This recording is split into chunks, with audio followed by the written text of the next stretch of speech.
والعاقبۃ للمتقین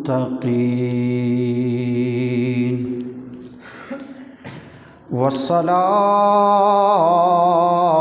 والسلام علی سید الانبیاء والمرسلین اما بعد فاعوذ باللہ من الشیطان الرجیم بسم اللہ الرحمن الرحیم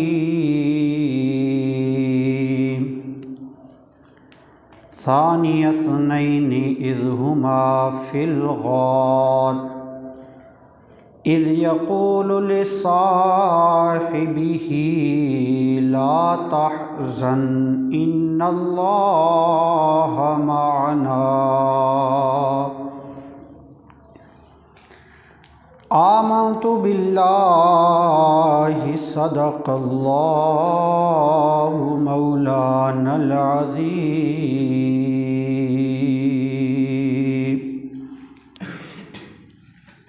بلغ العلا بکمالہ کشف الدجا بجمالہ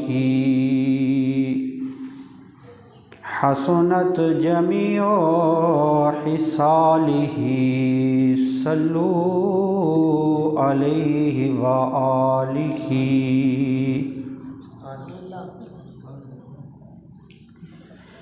ان اللہ وملائکتہ یصلون علی النبی یا ایہا الذین آمنوا صلوا علیہ وسلموا تسلیما اللہم صلی علی سیدنا و مولانا محمد وبارک وسلم وصلی علیہ۔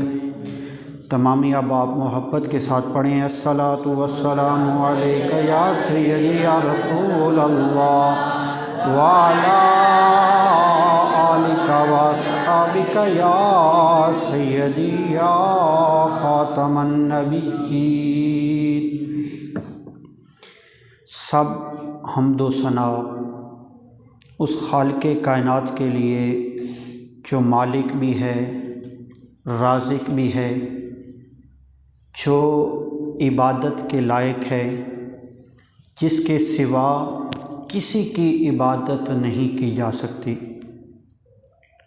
اس خالق کائنات کی حمد و ثنا کے بعد درود و سلام اس ہستی پاک پر جسے خالق کائنات نے خاتم النبیین کا تاج پہنا کر بھیجا، جس کے بعد کسی نبی نے نبی بن کر نہیں آنا، جس کی امت آخری امت ہے، اس کے بعد کسی نبی کی امت نے نہیں آنا۔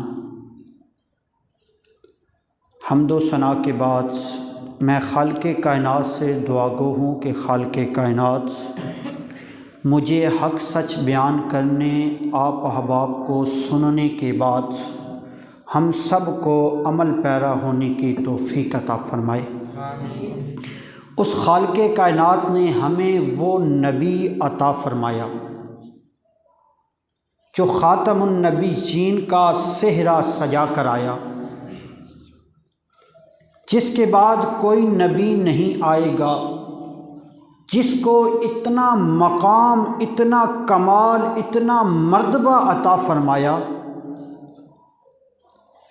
کہ جس چیز کا تعلق بھی میرے نبی کے ساتھ ہوتا گیا، جس طرح میرے نبی ساری دنیا سے افضل ہیں، اعلیٰ ہیں، وہ چیز بھی ساری دنیا سے افضل اور اعلیٰ ہوتی گئی۔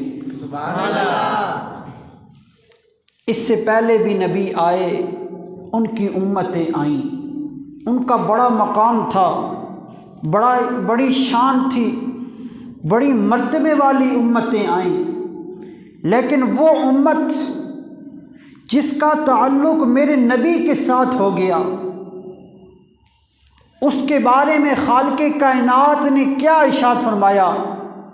کنتم خیر امت اخرجت للناس، اے امت تم خیر الامم ہو، جتنی امتیں آئیں ان سب سے افضل تم امت ہو۔ سبحان اللہ۔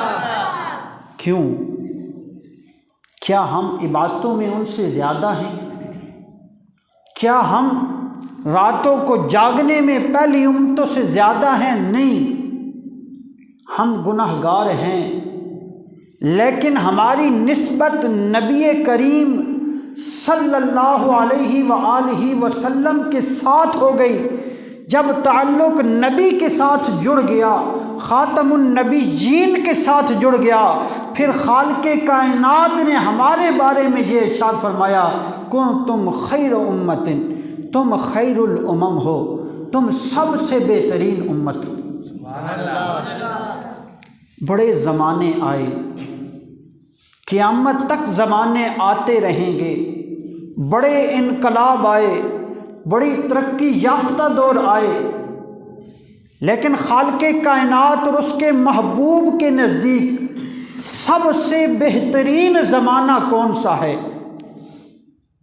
تو نبی کریم صلی اللہ علیہ وآلہ وسلم نے فرمایا، خیر القرون، بہترین زمانہ قرنی، میرا زمانہ ہے۔ سب سے بہترین زمانہ وہ زمانہ ہے جو میرے نبی کا تھا۔ اب قیامت تک جتنی ترقی ہوتی رہے، جتنی تبدیلیاں آتی رہیں، یاد رکھیے سب سے بہترین دور وہی تھا جس میں لجپال کریم آقا صلی اللہ علیہ وآلہ وسلم اس دنیا میں جلوہ گر ہوئے تھے۔ اس کے بعد بڑی مقام مرتبے والی عورتیں آئی ہیں، بڑی عبادت گزار آئی ہیں، لیکن سب سے بہترین عورتیں کون سی ہیں؟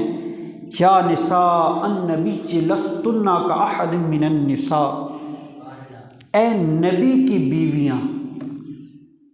کون سی عورتیں سب سے افضل ہوئیں؟ جن کا تعلق میرے نبی کے ساتھ ہو گیا، جو میرے نبی کے عقد میں آ گئیں، جو میرے نبی کے نکاح میں آ گئیں، وہ عورتیں سب سے افضل ہو گئیں۔ کیوں؟ کیونکہ ان کا تعلق میرے نبی کے ساتھ ہو گیا۔ سبحان اللہ۔